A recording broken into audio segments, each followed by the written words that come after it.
Quel avenir pour les combattants ukrainiens d'Azovstal qui se sont rendus? Le rétablissement de la peine de mort évoqué en Russie. Kiev espère un échange de prisonniers. La Commission européenne propose de dépenser davantage pour sa défense et de façon plus coordonnée entre les États membres, avec pour ambition de développer une industrie commune. Gerhard Schröder dans le viseur en Allemagne. L'ancien chancelier proche de Vladimir Poutine et en fonction dans plusieurs groupes russes pourrait perdre certains de ses droits.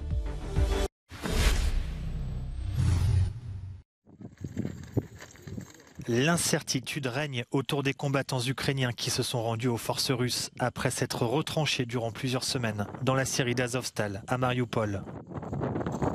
Ils sont près d'1 millier à avoir capitulé selon Moscou, la plupart d'entre eux blessés et à bout de force. Mais de nombreux autres, dont les commandants du régiment Azov, seraient encore à l'intérieur. Selon nos informations, il y avait plus de 2000 personnes dans l'usine Azovstal. 265 sont d'abord sortis, puis 617 autres. Et un peu plus de la moitié sont restés à l'intérieur. Selon le leader séparatiste de la République populaire autoproclamée de Donetsk, les militaires ukrainiens n'ont que deux choix, être jugés comme criminels de guerre ou être exécutés. À la Douma, certains hommes politiques russes ont demandé le rétablissement de la peine de mort à l'encontre des membres du régiment Azov, qualifiés par Moscou de néo-nazis. Dans ce contexte, l'organisation Amnesty International a exprimé son inquiétude concernant les prisonniers qu'elle décrit comme déshumanisés par les médias russes et la propagande de Vladimir Poutine. De son côté, Kiev croit toujours à la possibilité d'un échange de prisonniers. En attendant, les combattants qui se sont rendus ont été emmenés vers les territoires ukrainiens contrôlés par les forces russes et pro-russes. La Russie ordonne des expulsions massives de diplomates occidentaux en réponse à des mesures similaires prises par leur gouvernement après le début de l'invasion de l'Ukraine. La France a ainsi appris ce mercredi que 34 de ses diplomates étaient désormais persona non grata sur le territoire russe. Ils ont 2 semaines pour quitter le pays.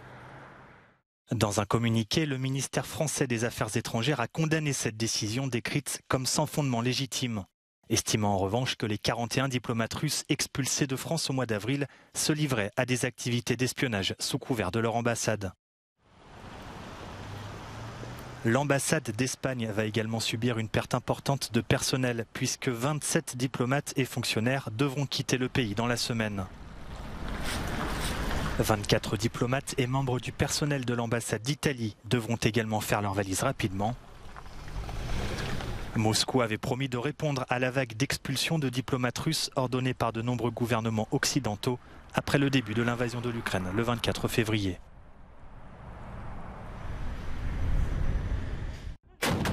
Dépenser plus et mieux pour la défense de l'Union. La Commission européenne souhaite voir les États membres renforcer leurs efforts dans ce domaine. L'institution propose aussi de rendre ces investissements plus efficaces. L'invasion de l'Ukraine par la Russie pousse les capitales à revoir à la hausse leur budget militaire. Elle propose donc de coordonner leurs dépenses afin de faire fructifier à l'échelle européenne ces choix stratégiques.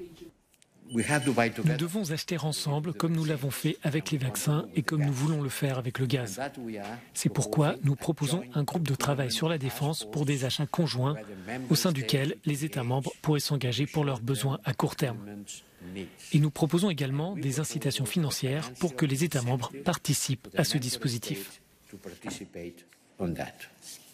Les budgets russes et chinois en matière de défense sont montés en flèche ces dernières années. Selon la Commission, l'Union est plus vulnérable à cause de capacités militaires plus modestes. L'institution souhaite à court terme que les États membres reconstituent leur stock d'armes, remplacent les équipements de l'ère soviétique et modernisent leur système de défense aérienne et antimissiles. De plus, les gouvernements devraient renforcer leurs investissements en drones et véhicules blindés, ainsi que leurs capacités en matière de sécurité spatiale et numérique. La communication de la Commission est sans précédent. Les traités lui interdisent de financer des opérations de défense. L'institution doit donc trouver de nouveaux moyens pour lever des fonds. De toute évidence, la Commission européenne n'aura jamais l'argent nécessaire pour égaler ou pour combler l'écart entre ce que les États membres dépensent actuellement et ce qu'ils devraient dépenser dans les années à venir. Mais elle peut avoir un effet favorable. Elle peut lancer des projets sur des capacités qui autrement ne verraient pas le jour. La Commission européenne veut enfin renforcer l'industrie militaire pour fabriquer des équipements, en particulier dans l'aéronautique et les missiles. C'est désormais aux États membres de valider ou non ces propositions.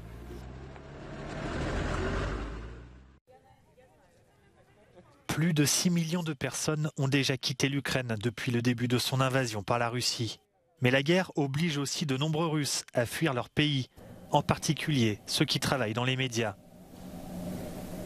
Lena a trouvé refuge à Budapest et pour rendre service à la communauté, elle est bénévole dans une garderie pour enfants ukrainiens réfugiés. Cette productrice a fait une partie de ses études en Hongrie. Elle connaît donc parfaitement Budapest. Après le début de la guerre, elle a rapidement pris sa décision.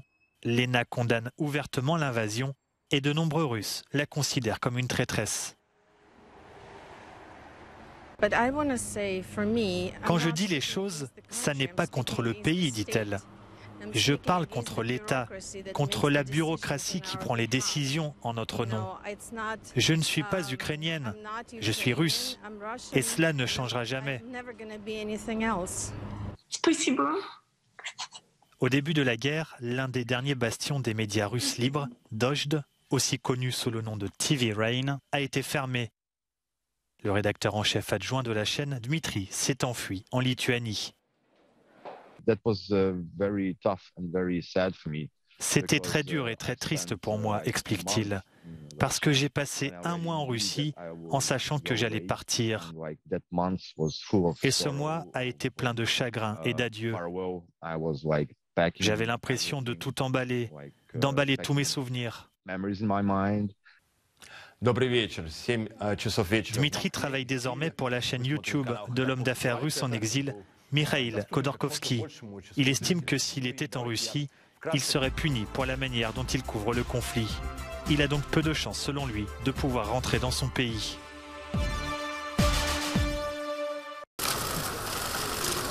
La coalition au pouvoir en Allemagne s'attaque aux privilèges accordés aux anciens chefs de gouvernement.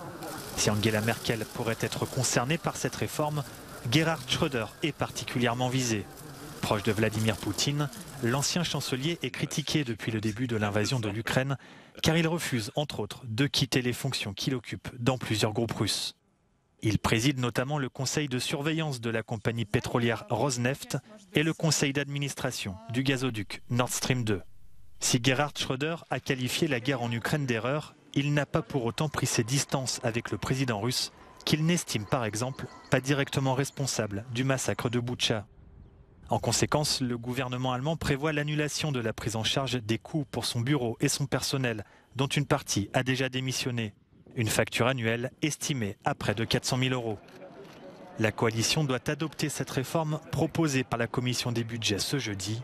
De nombreux membres du SPD, dont Gerhard Schröder est membre depuis 1963, demandent également son exclusion du parti. Au mois de mars, il avait déjà dû renoncer, sous pression, à la citoyenneté honoraire de la ville d'Hanovre. Les rues de Marrakech voient déambuler de plus en plus de touristes étrangers qui reviennent en nombre au Maroc, profitant de l'accalmie épidémique et de la levée des restrictions sanitaires dissuasives au voyage. Ce mardi, les autorités ont mis fin à l'obligation du test PCR pour entrer sur le territoire marocain, répondant ainsi aux demandes des professionnels de l'hôtellerie-restauration. Ce couple de Français profite de son voyage dans la ville rouge.